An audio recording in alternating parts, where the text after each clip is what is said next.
Encino business owners spent the day cleaning up and counting the losses after a burglary overnight, marking the second such incident in 8 months. LAPD officers spotted masked individuals taking off after the heist, leaving behind scattered money. Surveillance video right there capturing the latest in a string of burglaries in the San Fernando Valley. The LAPD held a meeting to talk about that, what they're doing to step up efforts to combat the crimes. Fox 11's Christina Gonzalez is live in Van Nuys with the latest. Christina. Yeah, and to be fair, the meeting here in Van Nuys was about retail theft issues here in Van Nuys. They really can't address what's going on in Encino, which is where that thing was last night. And you know, in Encino, the numbers have exploded. But what they're doing here does apply and can apply to businesses all over the San Fernando Valley. They're all worried about this. Take a look. Cameras don't always, stop everything. Case in point, plenty of security cameras captured 3 cars filled with burglary suspects breaking into an Encino sports collectibles store. The approach of a black and white cruiser sends the burglars scrambling, leaving behind a trail of destruction and thousands of dollars in losses. It is the second time in a year the equivalent store is hit. In Van Nuys, stores off this strip mall on Balboa have surveillance video of burglars breaking in last October.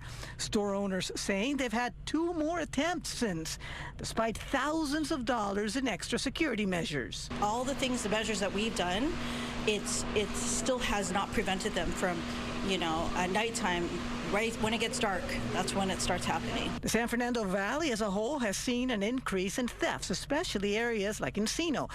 In Van Nuys, though, LAPD started monthly meetings with merchants about a year ago. The senior lead officers go out, they talk to the retailers that are experiencing a lot of increase of thefts, obviously, as you know. We talk about what they can do to what we call harden the target. Things like gates and working cameras.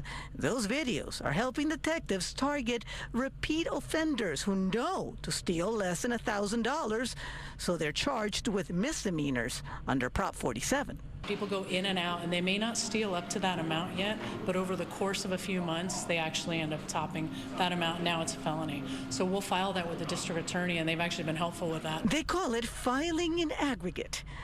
The commanding officer of LAPD detectives at Van Nuys says it's making a dent in their area, despite the almost daily reports of a theft here and a burglary there in the San Fernando Valley. We have had an increase in thefts. I mean, that is not a lie. They are seeing it on TV, but please, I want them to know that the department cares. We're doing everything we can.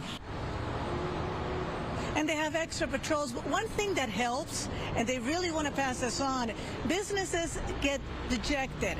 And especially when an officer can't respond in the middle of the night to a break-in for some time, and they sometimes don't file reports. They give up. I've heard that. They want everybody to file reports. That's why they started their online report filing, because those cases will add up. And again, they're hoping to start filing those felonies against those repeat offenders. See what happens. Live in Van Nuys, I'm Christina Gonzalez. Back to you guys in the studio.